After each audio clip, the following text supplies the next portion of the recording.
Good morning, Tyler.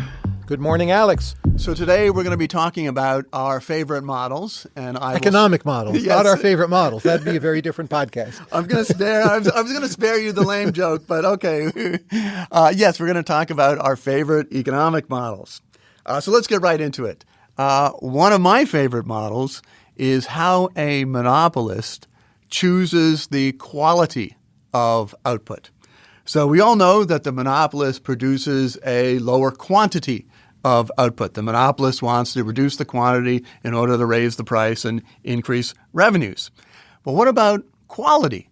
Does the monopolist also produce a lower quality of product, or does the monopolist produce an inefficiently high quality of product? You could have too high as well as too low.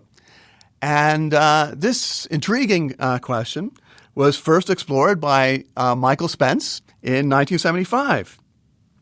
And this is the same Michael Spence who won the Nobel Prize for his work on signaling. So he had some very productive early years coming. I think a lot of it came out of his dissertation. And then he became a dean. I never understood that at the time. Like, Michael, why are you becoming a dean? Yeah. Well, good stuff at the time, though. And so Spence's answer, okay, monopoly quality, is pretty intuitive. The monopolist cares about revenue, which means the monopolist is always thinking about the marginal consumer. Will this change in quality? Will this change in the characteristics of the good? Will it make this marginal consumer more likely to buy? The guy who's not buying it now, will this change in quality? Will it induce him to buy? But the change in quality affects all consumers. But the monopolist only cares about the marginal consumer. So let me give you a simple numerical example, and then we'll do some give you some intuition, and then we'll do some applications of this model, which is really why I like the model, is the applications. And then I'll tell you why I don't like it. Yeah, okay. Yeah. I thought part you of would. it I do like, part of it I don't. But go All on. right. So simple numerical example. We have Tom, Dick, and Harry. And Tom values the good at 9. Harry values it at 5. Dick values it at 5. Tom, Dick, and Harry. Tom values the good at 9. Dick values the good at 5. And Harry values it at 3. So the monopolist could sell 1 unit for 9, or they could sell 2 units for 5, or 3 units, for 3. Clearly, it is best for the monopolist to sell 2 units for 5 and have revenues of 10. We'll ignore cost, just simplify things, okay? So now let's imagine that there's a change in the characteristics of the good, which makes Harry willing to pay 4 for the good. Well, that's great for the monopolist, because now the monopolist can sell 3 units of the good at 4 each for total revenues of 12. So as long as it costs the monopolist less than 2 to increase the quality or to change the characteristics of the good, the monopolist can make more money by selling 3 units at 4, by increasing the quality of the good and selling 3 units of 4. Now, notice in this example that the monopolist only cares about Harry. So suppose, in fact, people differ about what they think about quality. Maybe Tom doesn't like this change in the characteristics of the good. So Tom used to value the good at 9, but suppose that because of the change in the so-called quality of the good, Tom now values it at 6. Monopolist doesn't care. Monopolist can still sell 3 units at 4 each for total revenues of 12. So even though, and here's the key, the social value of the good has actually gone down, because Harry only values the change in quality at 1 more, but Tom values this change in the quality of the good at 3 less. So if there were a social planner, the social planner would say, don't do this. But the monopolist only cares about the effect on Harry. He can increase his revenues by selling 1 more unit, 3 units at a price of 4 each, total revenues of 12. The monopolist does this. So what this tells you is that the monopolist isn't thinking the same way as a social planner. And it could be increase in quality, could be decrease in quality, depending upon what Harry thinks about this change in the characteristics of the good. Okay. So let me give you a sort of some intuition, and then we'll do some applications. Imagine the good we're talking about is whether there should be smoking in the restaurant. And again, we have Tom, Dick, and Harry. Okay. Harry is a smoker. He will only go to the restaurant if there is smoking. So for the restaurant to allow smoking, that increases Harry's utility from 3 to 4, but say Tom really hates smoking, and that's why it goes from Tom's value of the restaurant goes from 9 to 6.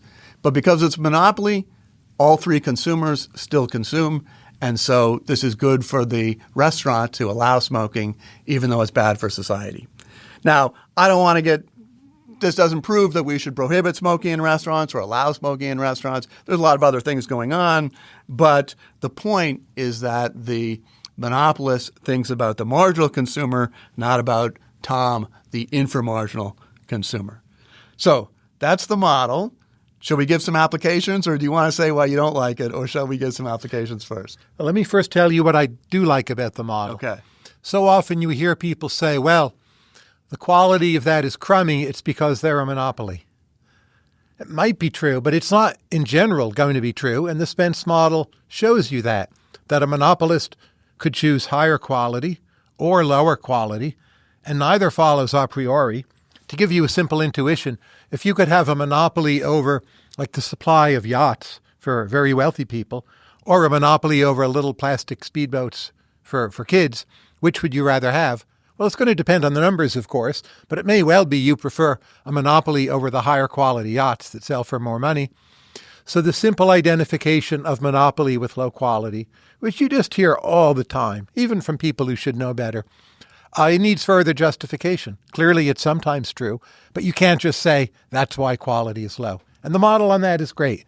Exactly. Yeah, I agree with that entirely. Okay, so it could go either way. Let's give a application of the model. Why has the New York Times become more left-wing over time?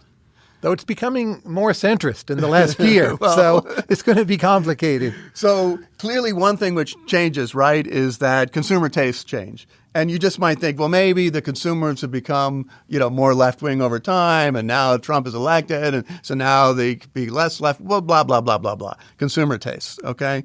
But I want to argue that the Spence model explains this, okay? And here's how I would do it. The New York Times used to get most of its revenues from advertising. A little bit over a majority of its revenues came from advertising. Now, what do the advertisers care about? Well, the advertisers, they care about the number of readers. They care about eyeballs. How many people are reading the New York Times? The advertisers, they're not interested in the left wing, the right wing, blah, blah, blah, blah, blah. They just want readers. So the advertisers put a moderating force on the New York Times. In other words, the advertisers, they care about the marginal consumer, okay? They want as many eyeballs as possible. And that tends to mean to stick to the middle. However, technology changed. Newspapers went online.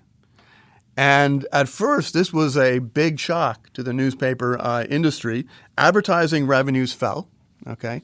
The New York Times started to lose money because they couldn't make enough money from advertising. So what did they do? Well, they put up a paywall, 2011. And then the paywall started to get stronger and stronger over time. Advertising revenue continued to fall, but subscription revenue went way up. And with the advertisers no longer having the same force, no longer being the same power, the New York Times is no longer pushed to the middle. Instead, they were pushed to cater even more to the subscribers. And why weren't they pushed to the centrist subscribers? Because there's more of them, right? Well, I don't know if there's more of them. Like, what do the subscribers really want? Do they really want the news? Or do they really want, the red meat which serves up, their view of the world, right? Often they want news has always been packaged with entertainment. And I think by going to the subscription model, what it showed was that the entertainment value of the New York Times is let's have another article attacking Donald Trump. People love that. It got the most repeats, the most passed on and so forth. And that is what increased subscription revenue. But I view those people as the infra-marginal buyers, not the marginal ones. So they're the ones who'll subscribe to the Times anyway. What you want to get them to do is to put the article on Facebook or send it around. So you're appealing to your dedicated hardcore. The marginals, who many of them left, are the centrists. And the New York Times, at least for a while, until lately, ignored the centrists who were the marginal buyers and went after the loyal ones who would lead to this contagion effect. And I think that's the key problem with the Spence model. It ignores the fact it's your dedicated buyers who are going to spread word of what you're doing. And that's why you want to appeal more to them, not the marginals. So the advertisers were the ones appealing to the marginals, and those guys went away. It's the subscribers. It's the same reason why television got better once you had HBO, is because HBO made its money from subscription revenue, and so you got a higher so-called quality of product. Now, in this case, the quality of product, you may differ, but for the people who were subscribing to the New York Times, it was feeding to them their own worldview back to them and enhancing it and increasing it. And that's, I think, why the New York Times got more left-wing, because the subscription revenue, those are the guys that you want to support. You want to make them love the New York Times. So people, I think, love the New York Times in the left-wing era more than they loved it before, when it was just all the news. Because you fed more to the inframarginals. But look at so many other sectors. They cater to people who join the club, people who get rewards, people who keep on buying, people who keep on going. There's just a lot more of that. Now, some of that is segmenting your market and colluding. But I think a lot of it is, in the world, attention is more scarce. So you just need dedicated consumers who will talk up what you're doing, review it well, send around links. Again, at first put on Facebook, now it could be TikTok, whatever. And that's the opposite incentive from the Spence model. It's the person who barely is willing to buy your thing, who's not going to talk about it. And you need people to talk you up. Right, but I think... Look at Marginal Revolution. Yeah, but I think we're agreeing. You agree, right, that the advertisers care about the eyeballs, and they went away. Yeah. Okay, so the subscribers, they're the ones who are more likely also to send the article to their friends. So you want to appeal to them, and how do you do that?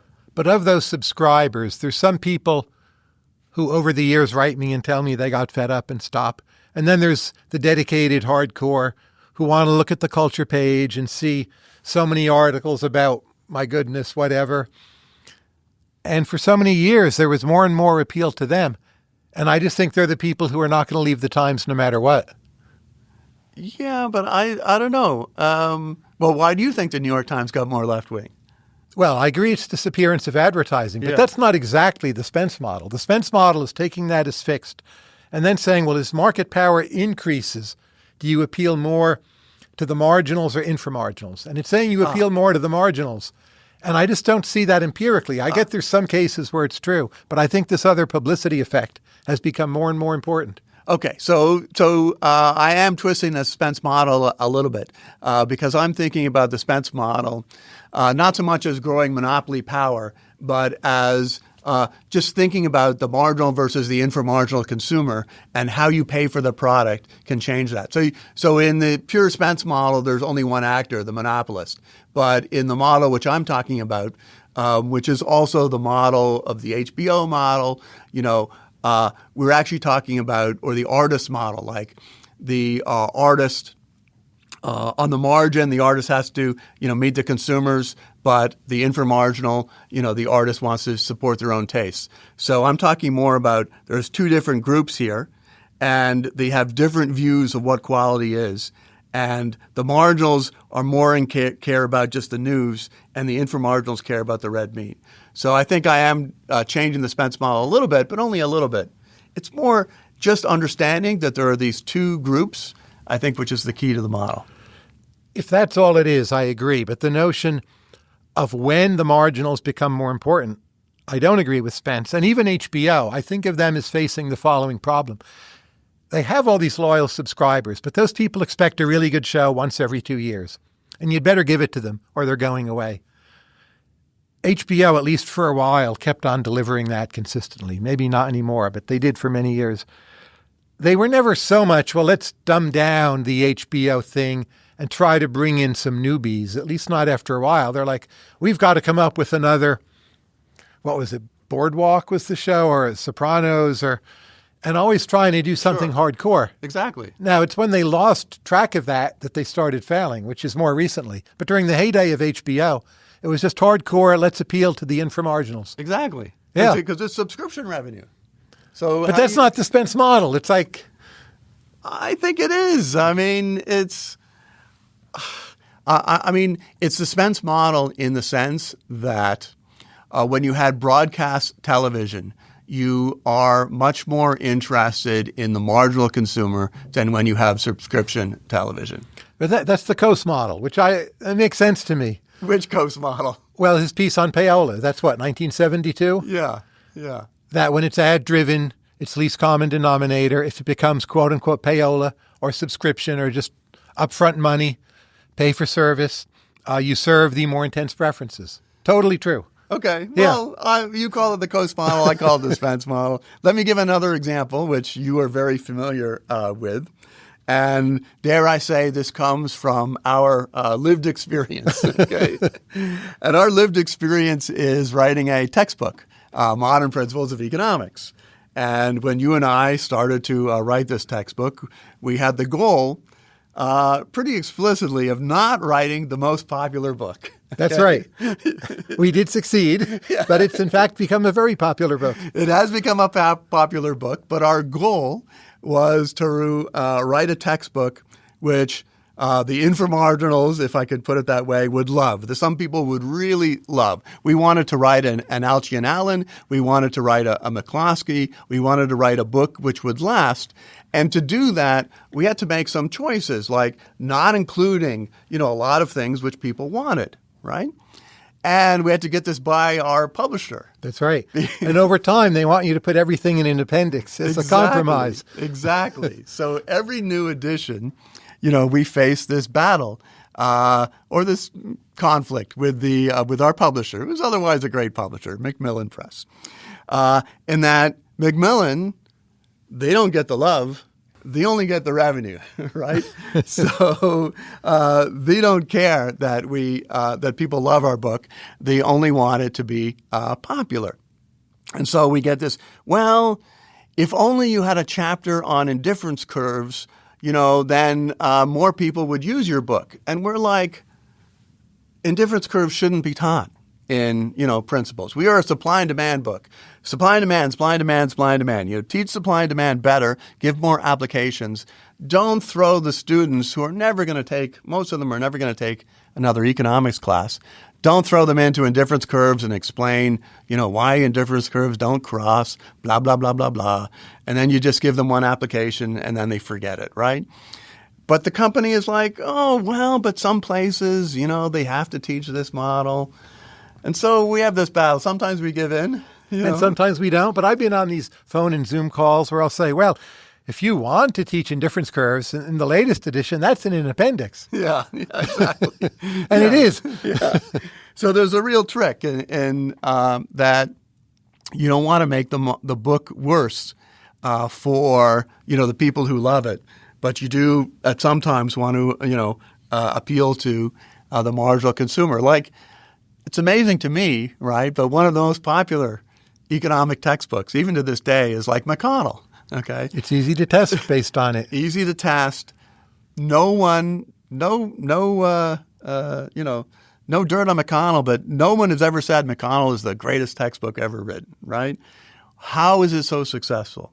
Well, one of the reasons that book is so successful is that you can get it through a committee. A lot of economics education, you have to one textbook for the entire department, and everybody has to agree on it. And I think we will have in any committee some people who love our book, but some people, they don't like it so much. And they can only agree on McConnell as a compromise. It's also interesting to me as texts become more and more online, which has happened with ours as well. It's harder to resist the pressures.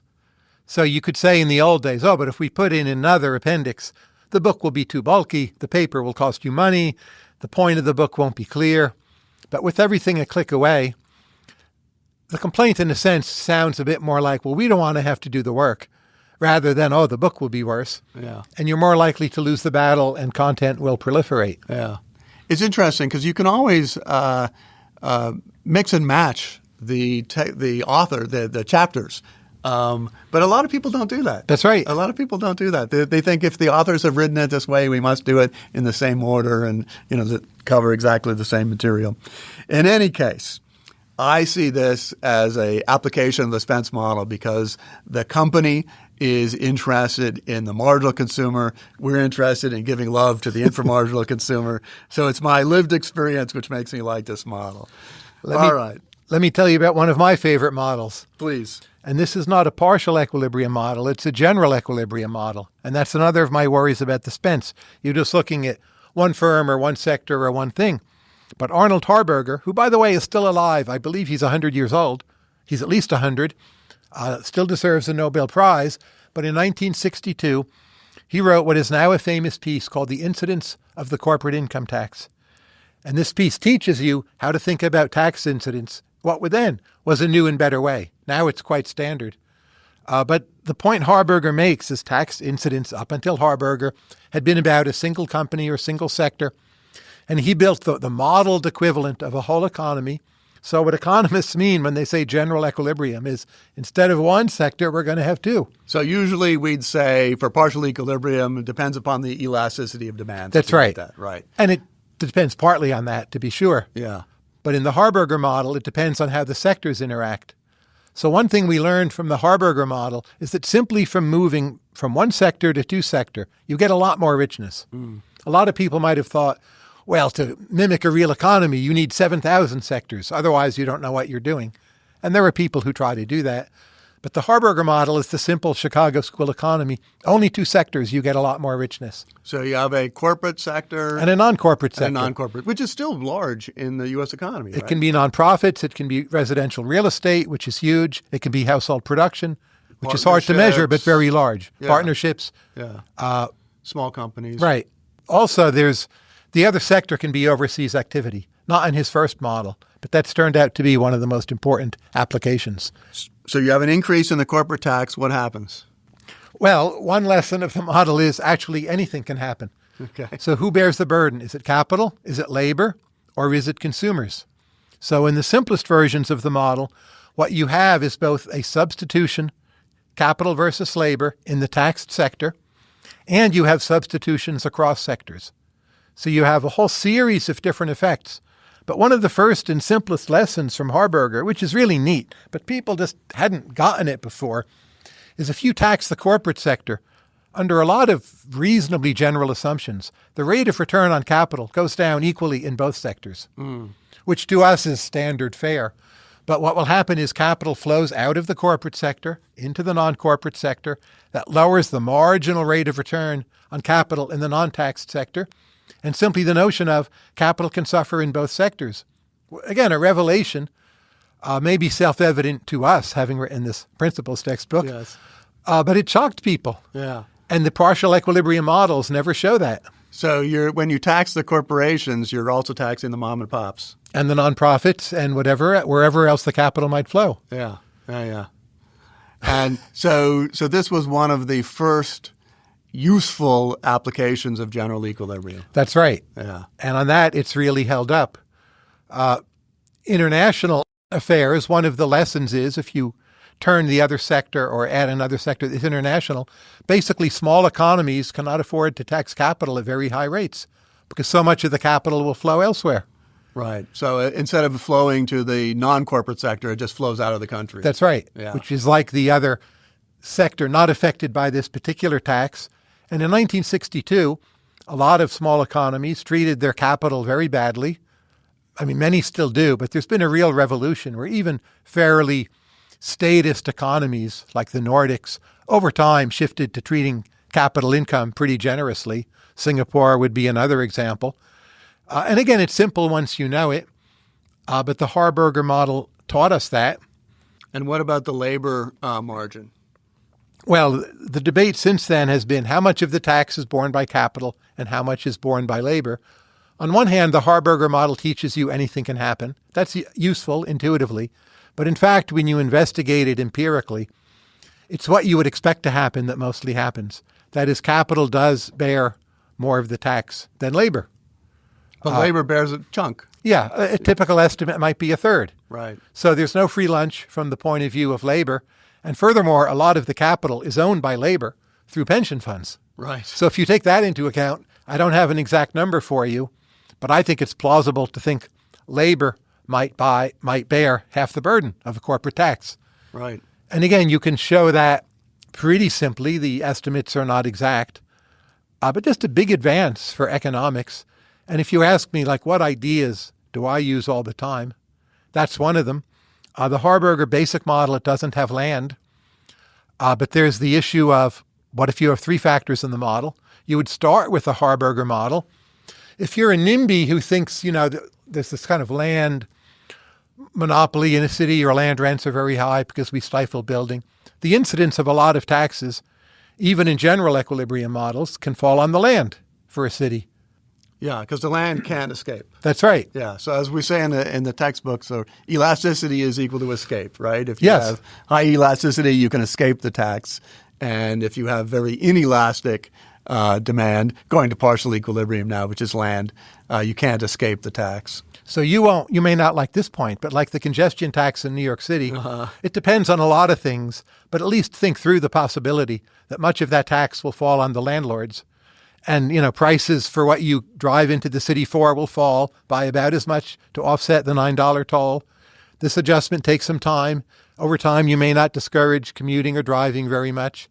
And the landlords will be worse off, and the state of New York will have more money. It doesn't have to work out that way. Right. Depends on what you're taxing. Plenty of complications. But even to have that thought, Yes. even today on Twitter, very good economists, they don't want to entertain that thought. Right. Yeah. It's fine to say, well, no, the elasticities are such, but that's not the dominant effect. But people just want to say, oh, there's an externality, we should tax it. There'll be less traffic in New York. This is clearly good.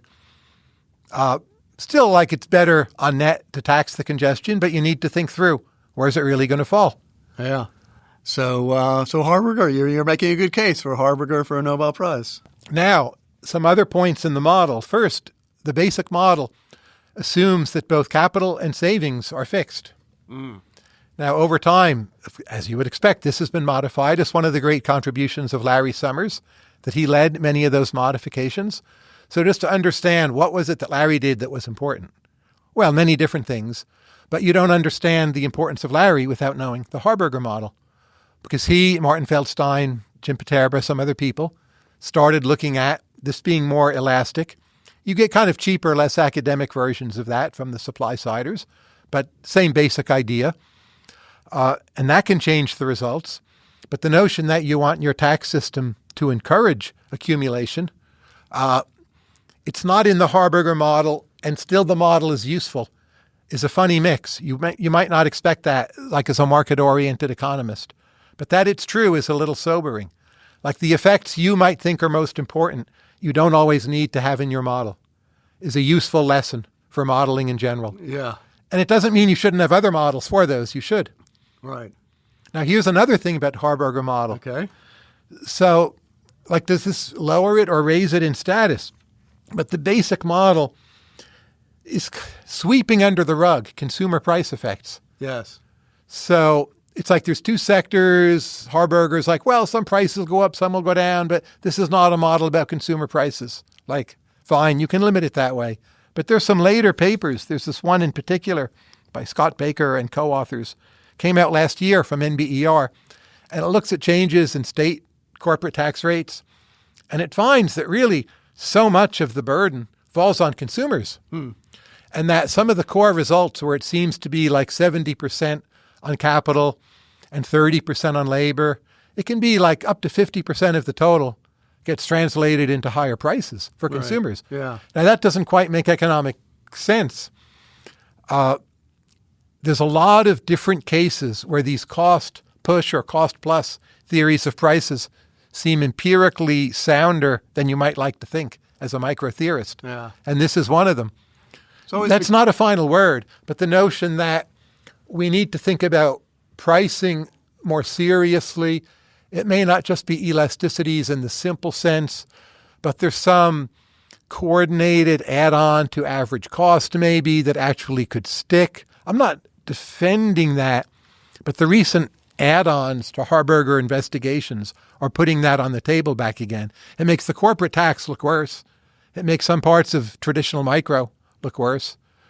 Not resolved, in my opinion, but a puzzle. And the papers that find these big consumer price effects, I don't see anything wrong with them. They may not be general, but I don't think they've been refuted.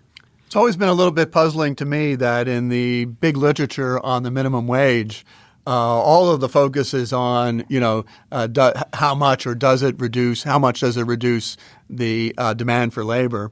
And yet a big effect is a lot of it is just passed on, right? And those are some of the best papers. Yeah, consumers pay for it. Yeah, exactly. Yeah. Yes. Yeah, so you have a minimum wage and, the price of McDonald's goes up.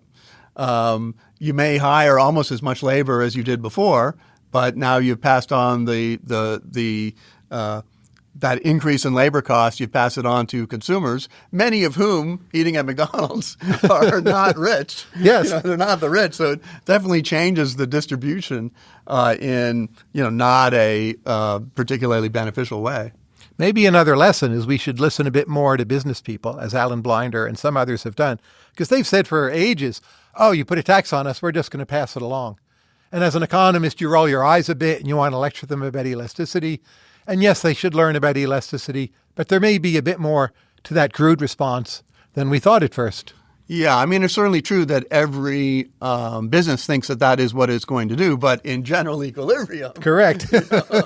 And we go full circle. Yeah. Like, do we really have the true general equilibrium model in any of these cases? Yeah. It's very hard to do a general equilibrium model, and as you say, still come up with useful advice, because often in those models, not just in the Harberger model, but often in the general equilibrium model, lots of things, maybe everything can happen. Can happen, that's right. Yeah, which is upsetting. But the Harberger, it was this very successful balancing attempt to put more into the model. Right. Like anything can happen, but doesn't have to happen. But it was still simple enough you could believe some of what came out of it.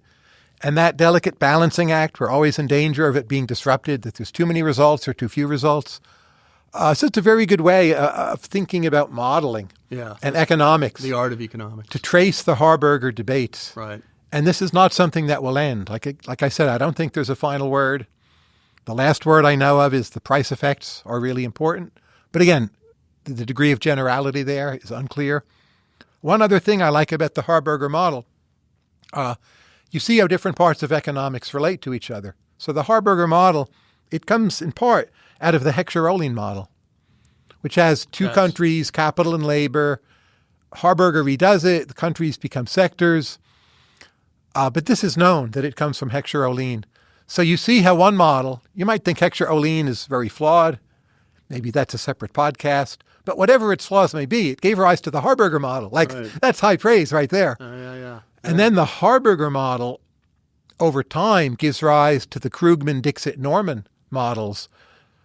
People start trying to put firms into the Harberger model more explicitly with more structure, which is a good thing to do.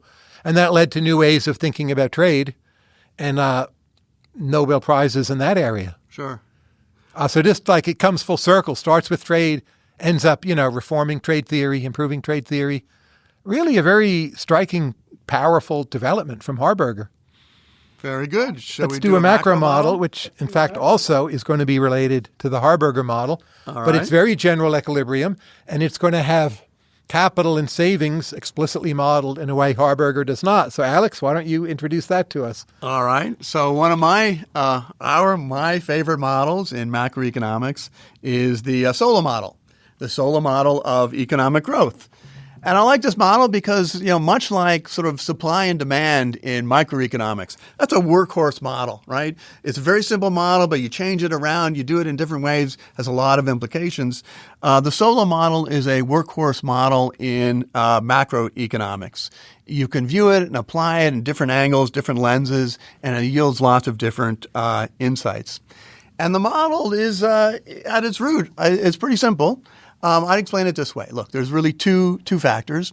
One is diminishing returns to capital. which relates to Harberger, right? So that your first tractor is very, very productive. It allows you to increase output a lot, okay? Your second tractor is less productive. The third is less productive, and so forth, okay? Same your railroads, your airports. We in the D.C., Northern Virginia region, we have 3 major airports. We're about to get a 4th. Did you know this? No, where? Yeah, in Manassas. A good airport? It's going to have some direct flights, so I'm pretty happy about that. It'll be where I live. So I'm hoping to get out of Dulles sometimes. But however important the Manassas airport turns out to be, it's not going to be as important to the productivity of the Northern Virginia region as Dulles was. So you have diminishing returns to capital. Okay, that's point 1. Point 2 is, again, pretty obvious. Capital depreciates. Okay, so the roads get potholes, the ports get silted up, the tractors rust, and so forth. And that's really expensive. People underestimate that. Absolutely. Visit Alexandria, Egypt, and you will understand capital depreciation, right? Exactly. It's a great economics lesson. Yes. I mean, Alexandria, Egypt, or you look at Rome and the Colosseum. That's doing better than you might have expected compared to Alexandria. Yeah. So, and the library's gone altogether. They tried to rebuild some version of it, but books are gone. Yeah. So the more capital you already have, the more investment you need just to keep the old capital going, right? So what this means is that poor countries, at least ones with decent institutions, can grow rapidly because 2 reasons. One is the initial capital. They don't have a lot of capital to begin with, so the initial capital they apply is very productive. The second reason is they don't have much capital, so there's not much depreciation. So all of their investment can go to new capital. So why do I like the model? Well, I like the model because it can explain, first of all, a seeming paradox. And that is, Adam Smith said, right, little else is requisite for growth, but peace, easy taxes, and a tolerable administration of justice, right? So we'd put a little different spin on it. Acemoglu would say, don't have extractive institutions. That's like, have low taxes. He would say rule of law. That's a tolerable administration of justice. But it's all in Adam Smith. Now, here's the problem. Here's the paradox.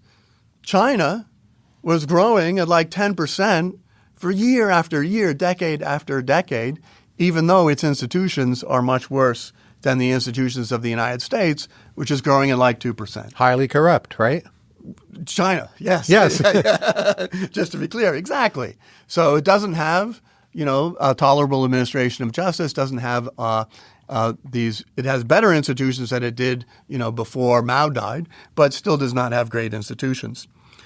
So how do you explain this? Well, the Solow model explains this, right?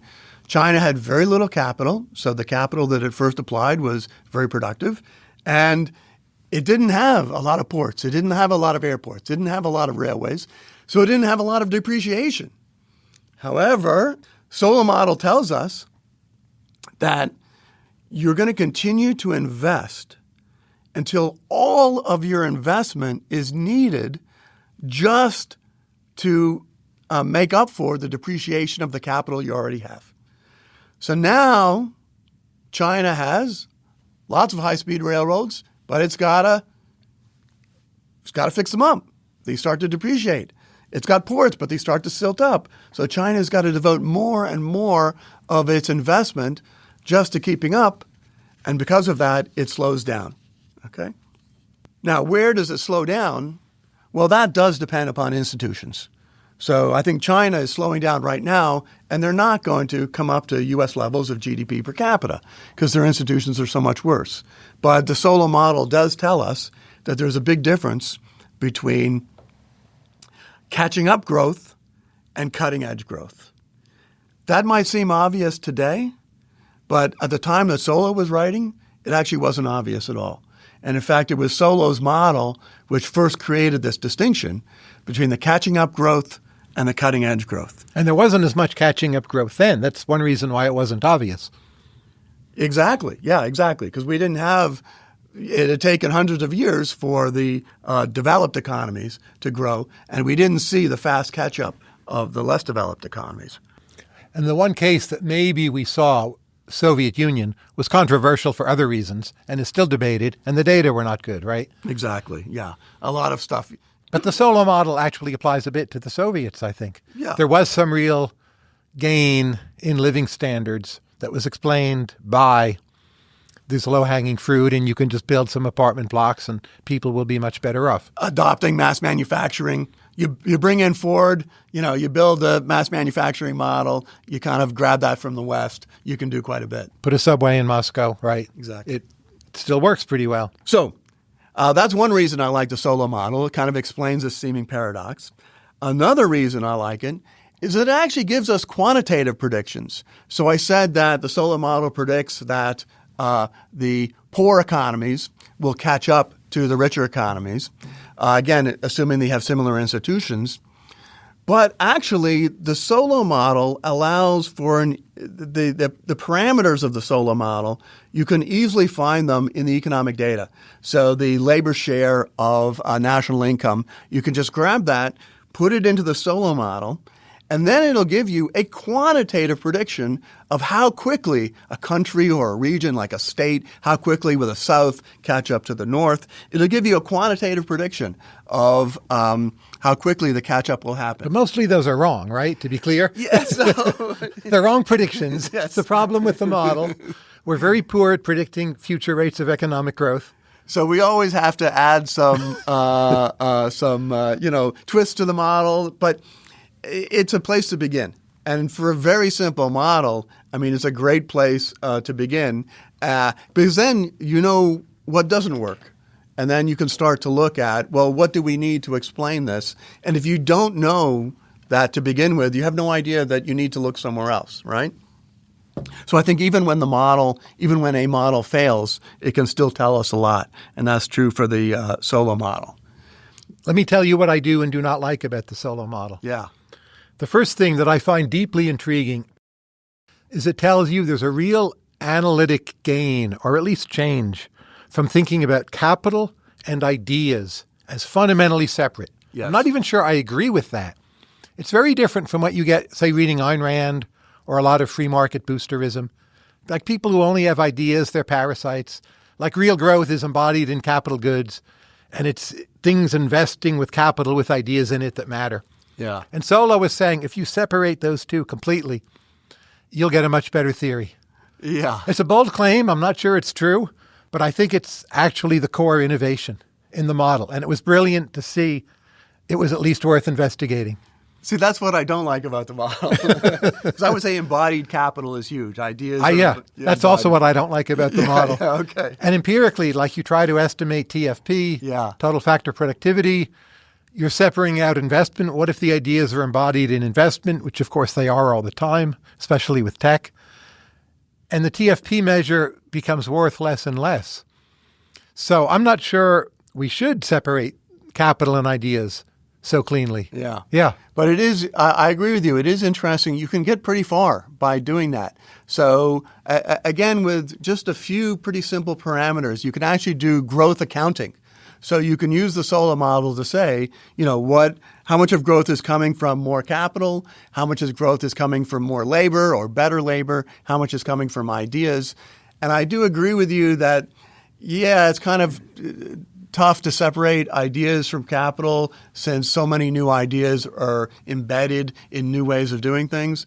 But I'm still pretty impressed by how far you can get with growth accounting, even by not making as many of these distinctions as you have to make. I would say it's a Soviet model. Doesn't have to be a bad thing. Remember, this is 1956? Right. In the Soviet Union, it was so clear what was capital and what was ideas. Yes. There were ideas and chess and so on. But basically, the capital was like new subway in Moscow, and it was capital, not really a new idea. It was super clean for them. Now it's super blurred because of tech. Yeah, but I so think that makes the model worse for today. Super blurred, but that also is the distinction between the catching up growth, which is just more and more capital, and the cutting edge growth. And it is true, the Solow model itself tells you very little about cutting edge growth. It does allow you to sort of see that, cutting edge growth is not coming from more capital or more labor. It must be coming from more ideas. And it does tell you, well, because of that, I need to think more about, research and development, about intellectual property, IP, education. Where do these ideas come from? So it points you in the right direction. Here's a related worry. I'm not sure catching up growth is a thing. Convergence on average is not true. In the last 5 years, it's become less true. There's only 5 years, but it's not all falling into place. Oh, give us some time, You'll see, Tyler. We're moving further from convergence. And my inclination is just to think the countries that haven't developed by now, for whatever reasons, maybe they're not going to, they'll limp along, they'll have smartphones, they'll have this, that, and the other, but they're just never catching up. And Solow model doesn't at all explain that. In fact, it tells you that's impossible. And they don't all have terrible institutions. Like if it's North Korea, okay, fine, I get that. There's plenty of places that seem like Uruguay has reasonable institutions. They're not catching up anytime, ever. I don't even think they'll grow faster than the U.S. on average for the next 200 years. I could be wrong, but you can't even make sense of that in the Solow model. I wouldn't count Uruguay out. I wouldn't count them out, but I'd say it's like 50-50 at best if they catch up much. Yeah.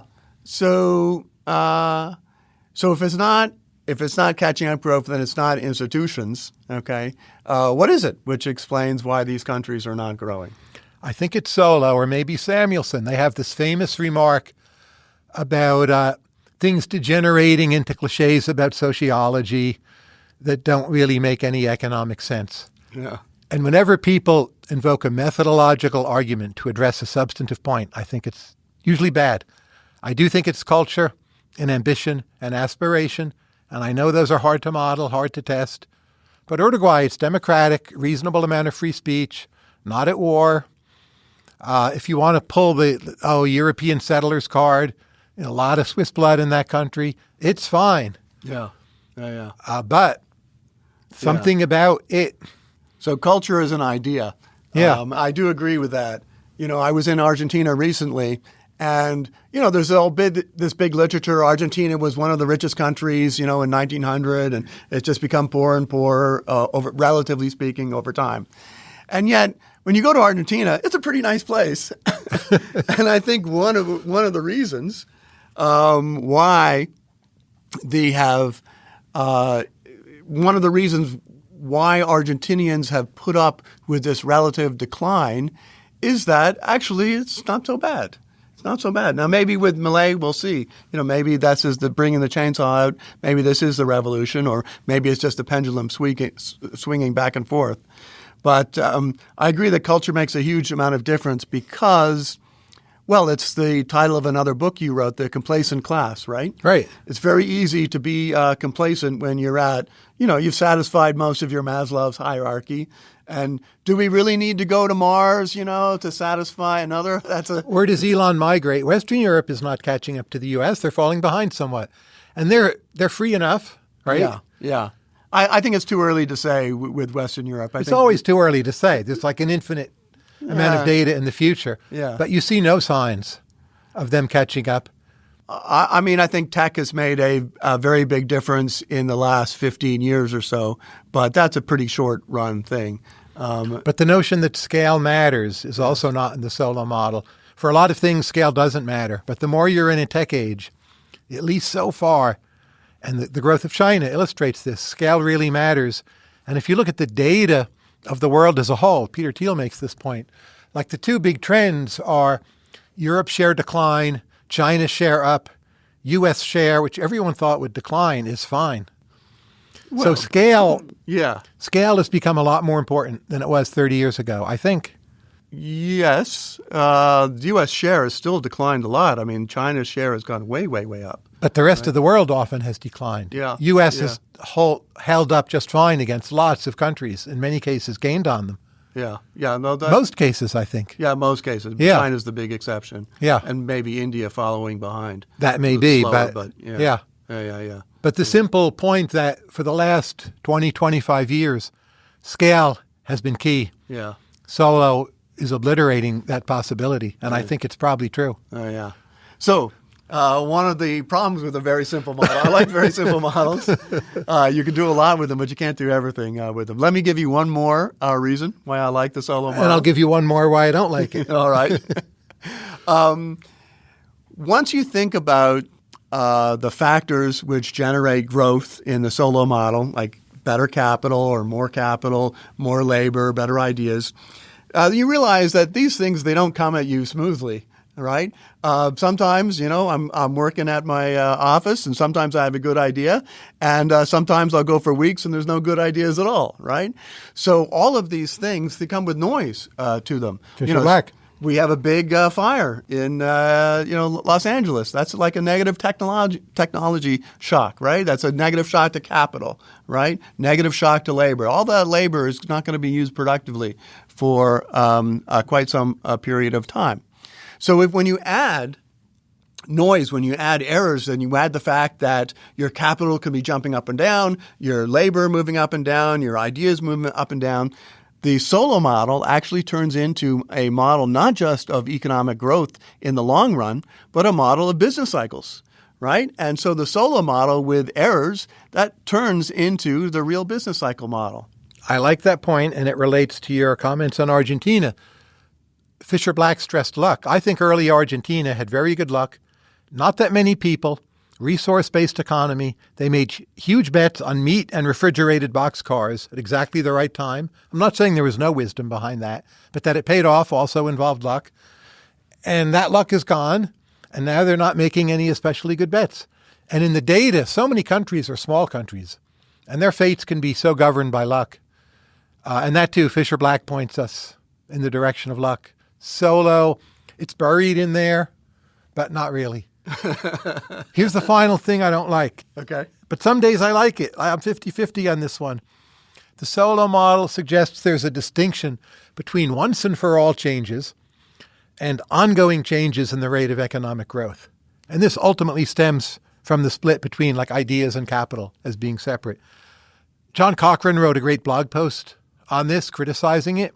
So much of economic growth is just that every period you get a new once and for all change. And you can always get new ones. There's plenty of fruit to be plucked. And maybe so much of growth is just the once and for alls. And the Solow model pushes us away from that distinction. It trivializes the once and for alls.